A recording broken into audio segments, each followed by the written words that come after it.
Desde el Neolítico hasta hoy, el pozo simboliza el esfuerzo del hombre por encontrar el agua subterránea. Desde el Neolítico hasta hoy, el hombre también ha utilizado métodos mágicos y esotéricos para encontrarla. En la actualidad, la hidrogeología es la rama de las ciencias geológicas que se ocupa de la investigación científica del agua subterránea. Este término fue acuñado a principios del siglo XIX por el naturalista francés Lamarck. La hidrogeología, a lo largo de todos estos años, ha desarrollado una serie de técnicas y de métodos de investigación. No solamente nos sirven para identificar o localizar el agua subterránea, sino también para dar respuestas a muchos otros problemas ambientales o de aspectos prácticos en la vida.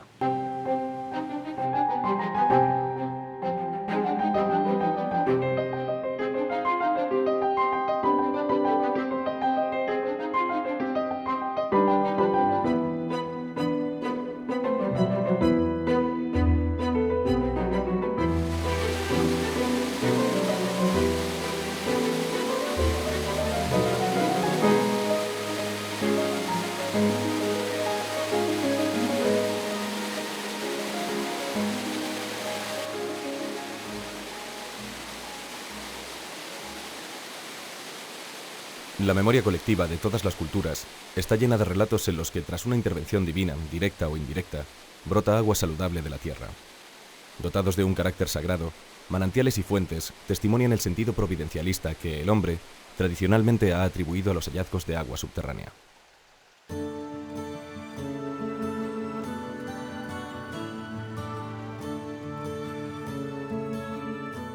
El agua ha sido siempre una manifestación, el hombre la entendía así, como una manifestación de los dioses, algo misterioso. No se sabía por qué brotaba tanta agua cuando no llovía muchas veces, en mitad del verano. Eran manantiales, tenemos manantiales muy caudalosos y eso era un misterio, no se conocía el funcionamiento del agua subterránea. Y entonces, bueno, aquello se asociaba bastante a algo milagroso, a algo que tenía que ver con los dioses. De hecho, pues hay muchos rituales y muchas deidades relacionadas con el agua. En todas las religiones, no solamente en la cristiana, sino en la musulmana y en muchas más, ¿no?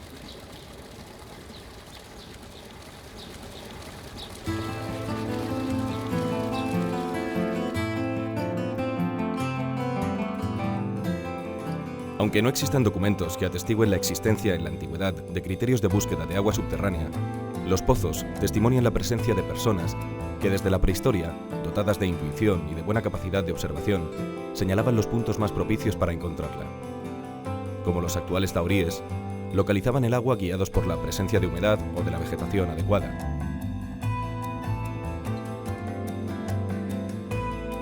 También mediante criterios mucho menos científicos, algunos de los cuales describe Teodoro Ardemans, quien a principios del siglo XVIII amplió el sistema de galerías subterráneas que abastecía a Madrid, cuyos restos aún se conservan.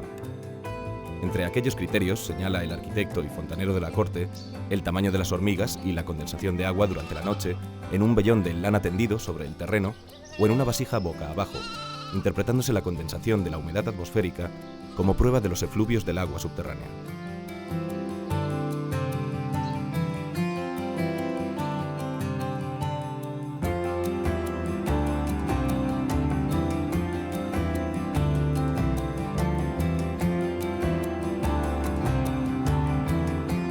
Quizás uno de los primeros escritos precientíficos sea el Tratado de las Aguas Subterráneas de Al-Karaji, un matemático iraní del siglo XI. En él, junto con una detallada descripción de las técnicas de perforación de galerías, analiza las características del subsuelo por donde fluyen los cauces subterráneos, como su dureza, la mayor o menor presencia de arenas o la facilidad de su excavación.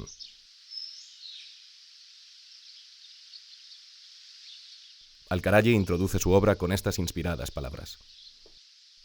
No hay tema más hermoso ni arte más sutil y provechoso que la explotación de las aguas subterráneas. Ellas son las que hacen posible el cultivo del suelo y la vida de los habitantes.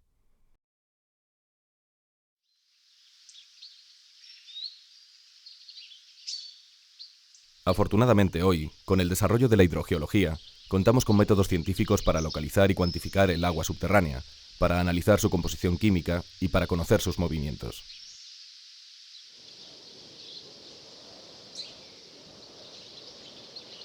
En comparación con los cuerpos planetarios que nos rodean en el sistema solar, a la Tierra se la describe frecuentemente como un planeta vivo, porque todo él muestra una gran dinámica, todo está en continua transformación.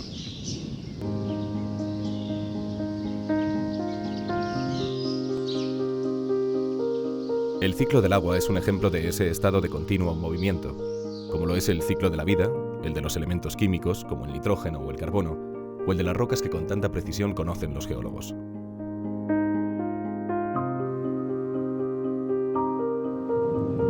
La erupción volcánica es la manifestación más evidente y rápida del ciclo de las rocas, cuyos tiempos se miden en millones de años. Las enormes presiones que el peso de la corteza ejerce sobre el interior del planeta funde las rocas convirtiéndolas en magma, que en ocasiones asciende violentamente hasta la superficie en forma de gases, ceniza volcánica y lava.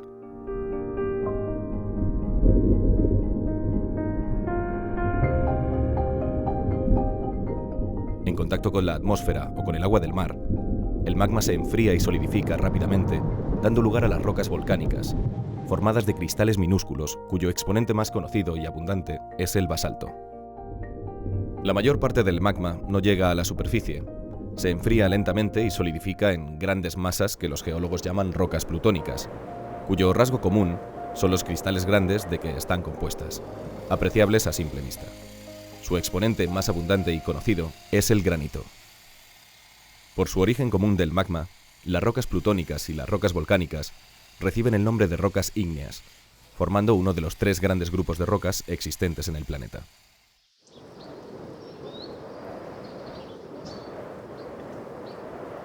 Las grandes presiones tectónicas elevan las masas rocosas, dando lugar, en ocasiones, a su afloramiento en superficie. La exposición de las rocas a los agentes meteorológicos continúa el ciclo de su transformación.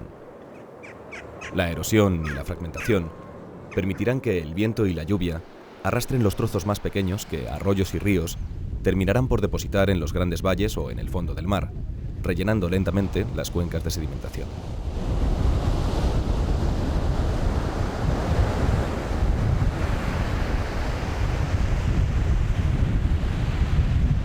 Poco a poco, el peso acumulado irá generando presiones cada vez más fuertes, que junto a las reacciones químicas darán lugar a un proceso de litificación que generará las rocas sedimentarias, el segundo gran grupo de rocas existentes en el planeta.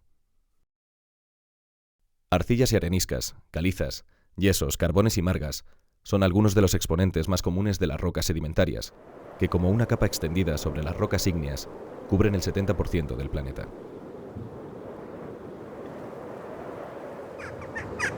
Y el ciclo continúa. La acumulación de nuevos materiales irá hundiendo cada vez más las rocas sedimentarias, generando presiones y calor que terminarán por transformarlas en rocas metamórficas. Pizarras, cuarcitas, neises y mármoles forman el tercer gran grupo litológico de la corteza terrestre. A mayor profundidad, las presiones y la temperatura fundirán de nuevo las rocas, reiniciando el ciclo interminable de la corteza sobre la que se desarrolla la vida en el planeta Tierra. El ciclo de las rocas no solo es un ejemplo de la dinámica terrestre, sino también de las interacciones entre este y el ciclo del agua, y del origen de los distintos tipos de rocas, con propiedades diferentes, que dan origen a su vez a los diferentes tipos de acuíferos. El primer paso del hidrogeólogo en su investigación es identificar las características hidráulicas del cuerpo rocoso, su porosidad y permeabilidad, determinar la superficie del afloramiento, el espesor con que aparece y la forma o geometría que tiene el conjunto. El estudio geológico conlleva una realización de una cartografía lo más detallada posible, de forma que lo que se pretende es conocer la geometría de los materiales que constituyen los acuíferos y los impermeables que los limitan, y las características litológicas de cada uno de ellos. El siguiente paso es realizar el inventario de puntos de agua, porque son los que nos dan la información del funcionamiento del acuífero, cómo se descarga el agua subterránea dentro del acuífero, cómo circula, en qué dirección se producen los flujos, etc. A partir de la cartografía geológica y con los datos aportados por el inventario de puntos de agua, se confecciona el mapa hidrogeológico en el que se definen los diferentes niveles según sus permeabilidades y se empieza a definir lo que es el acuífero con sus límites. Se definen aquellos puntos de interés para establecer las redes de control.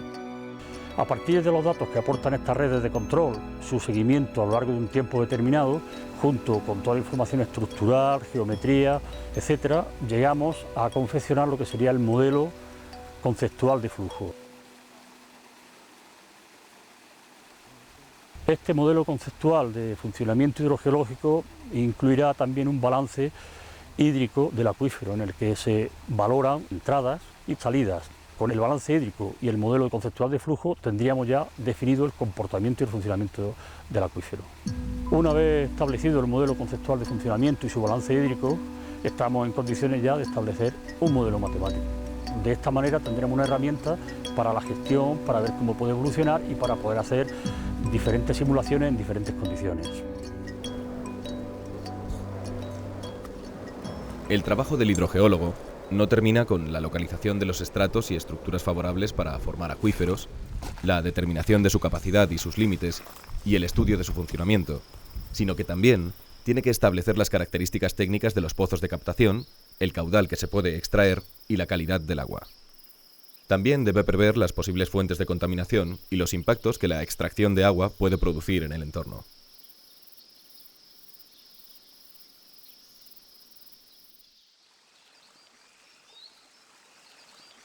Este es básicamente el procedimiento normal de la investigación hidrogeológica, adaptable a todo tipo de acuíferos. Algunos de ellos presentan peculiaridades propias como los formados en las rocas calizas, en los yesos, dolomías y otros materiales solubles, universalmente conocidos como acuíferos kársticos, por la denominación de la región ítalo-eslovena, que ofrece una muestra ejemplar de mesetas calcáreas con una configuración característica. La peculiaridad de los acuíferos kársticos radica en su medio poroso, constituido por conductos de disolución, y en su peculiar forma de evolución morfológica, que da como resultado un comportamiento del acuífero muy diferente a los formados por arenas o rocas ígneas fisuradas.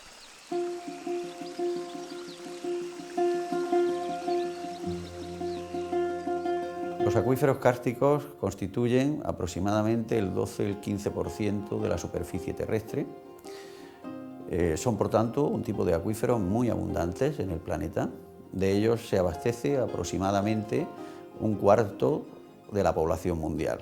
Ciudades como Viena o Roma se han abastecido históricamente de este tipo de medios y actualmente un tercio de Europa está cubierta por materiales kársticos, de los cuales se extrae agua para distintos usos. En la península ibérica, los macizos kársticos ocupan casi la tercera parte del territorio, abundando fundamentalmente en la mitad oriental. Su peculiaridad procede del estar formados fundamentalmente por rocas calizas que se disuelven con el agua.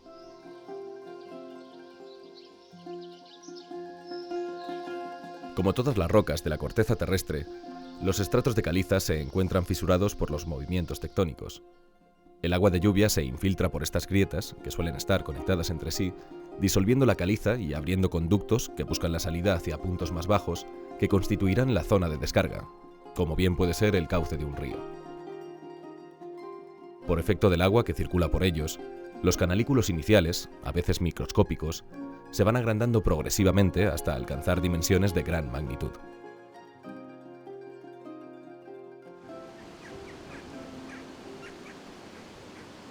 La erosión participa activamente en la formación del karst, al hacer cada vez más profunda la zona de descarga, de manera que el nivel freático desciende dejando por encima de él, como fruto de la disolución de los materiales calizos, grandes conductos y cavernas que suelen formar una intrincada red y pueden constituir una atracción turística por sus bellas y sorprendentes formas.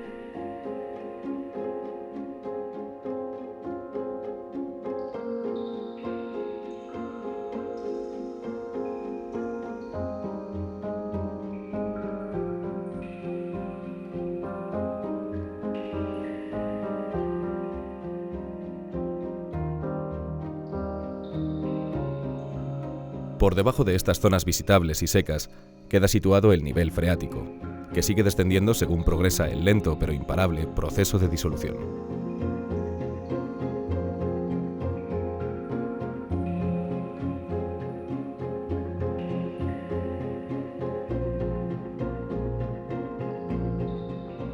Desde el punto de vista científico, el karst presenta también algunas singularidades muy importantes. Por ejemplo, las cavidades pueden ser consideradas como auténticos archivos paleoambientales. En ellas existen depósitos, como pueden ser los espeleotemas, las conocidas estalactitas, estalagmitas, que conservan información de las condiciones en que se formaron. Por ejemplo, la precipitación, la lluvia, la temperatura, en definitiva, el clima del pasado.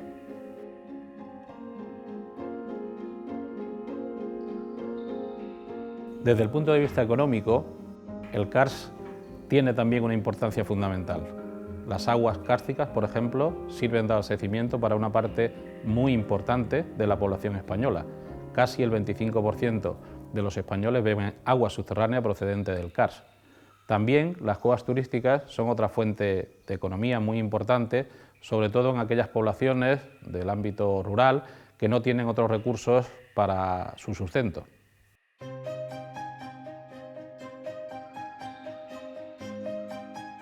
El ciclo de karstificación termina cuando el nivel freático llega al final de los estratos de calizas.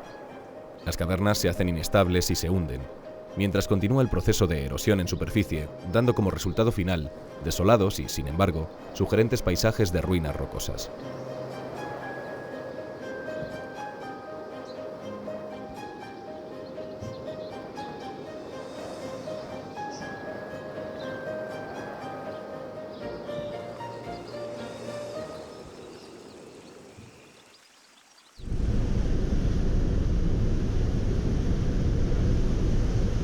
Desde la superficie, la observación científica del subsuelo se ha hecho posible, sobre todo a partir de la segunda mitad del siglo XX, con el desarrollo de las llamadas técnicas geofísicas, un conjunto de métodos que consisten, fundamentalmente, en medir una serie de parámetros físicos y, a partir de la interpretación y procesado de los datos, deducir la estructura y propiedades del subsuelo.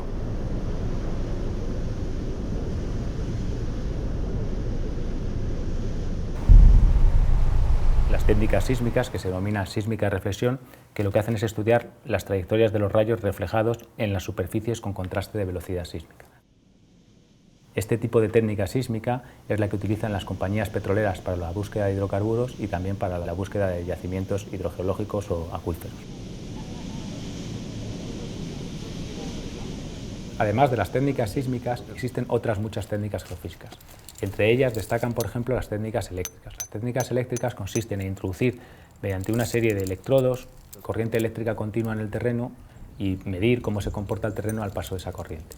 El parámetro físico que controla ese paso de la corriente es la resistividad, que es muy sensible a la presencia de fluidos en el terreno. Por eso estas técnicas se utilizan mucho en la búsqueda de yacimientos de agua.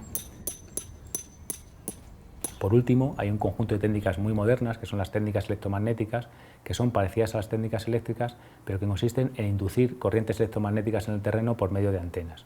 Este tipo de técnicas incluye el radar o sistemas electromagnéticos de utilización en hidrogeología.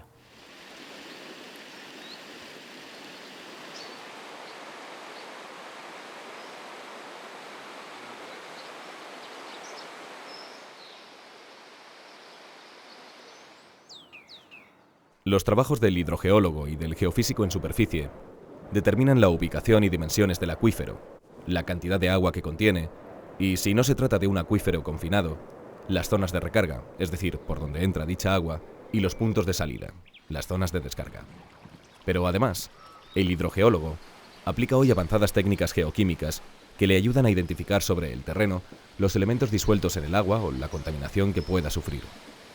Para ello se utilizan los piezómetros, perforaciones que llegan hasta el nivel freático y que, estratégicamente distribuidas en el terreno, sirven como red de control de un acuífero.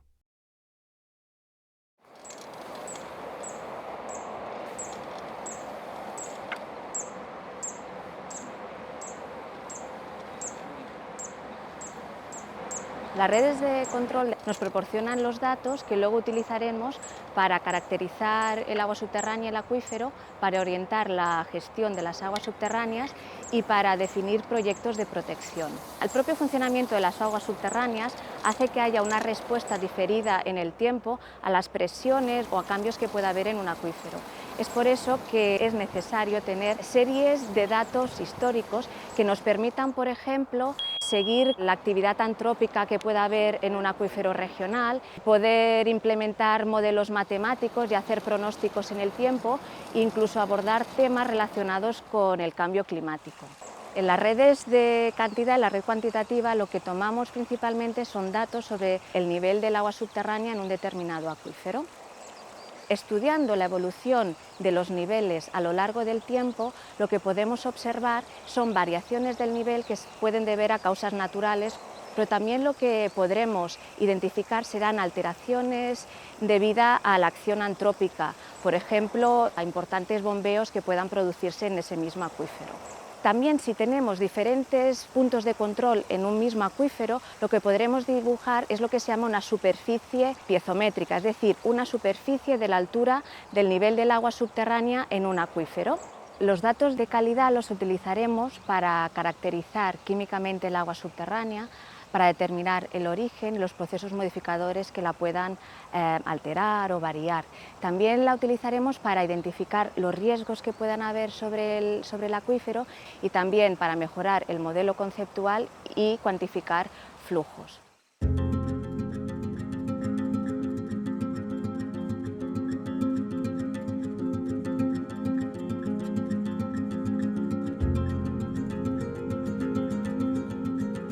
El trabajo de medida y muestreo en campo se complementa con los análisis de laboratorio. La aplicación de avanzadas técnicas hidroquímicas no solo permite verificar el origen y flujo del agua subterránea y contrastarla con los datos geológicos y geofísicos, sino que también permite determinar con gran precisión la posible presencia de contaminantes en el acuífero y su composición, y en el caso de acuíferos cercanos al litoral, la intrusión de agua salada por sobreexplotación. Los procesos de laboratorio son determinantes a la hora de adoptar medidas de protección y de correcta gestión de ese imprescindible recurso subterráneo que llamamos agua invisible.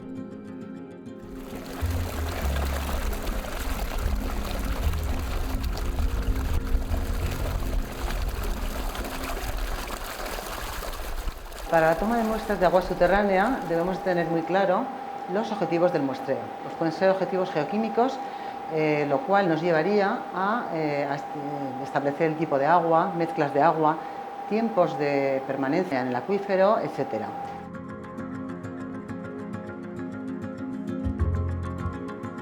Un segundo objetivo sería estudio de la calidad del agua en función de su uso.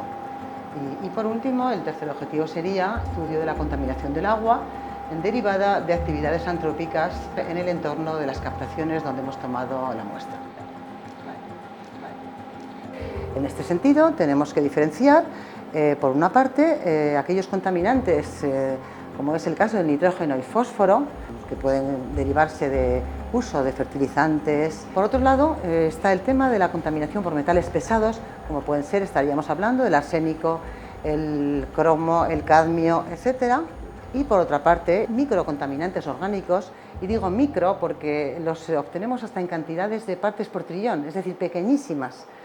Y estaríamos hablando de todos los compuestos orgánicos, pesticidas, trialometanos, pero también no hay que olvidar que estamos hablando de los emergentes, que son derivados de los fármacos, de las drogas de uso, en general derivados de toda la farmacología que usamos a diario los humanos.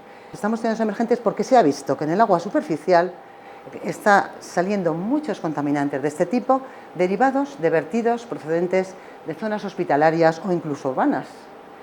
Y queremos garantizar que el agua subterránea no existen este tipo de contaminantes y por eso estamos procediendo a su realización.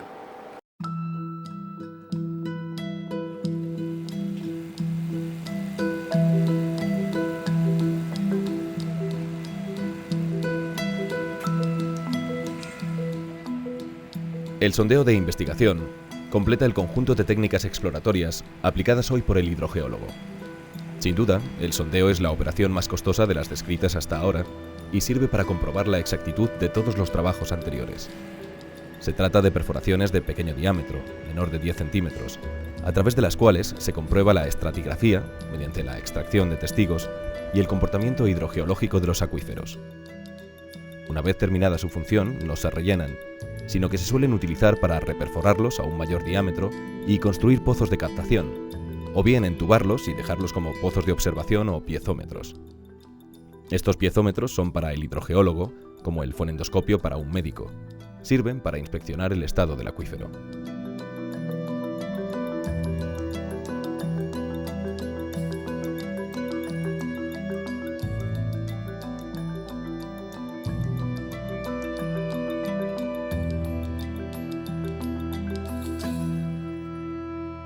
Esta rápida visión del trabajo del hidrogeólogo nos permite apreciar que la hidrogeología es una ciencia sólidamente asentada, con una serie de principios y de técnicas ampliamente desarrolladas para permitirnos un conocimiento bastante profundo de los acuíferos para su mejor gestión y aprovechamiento.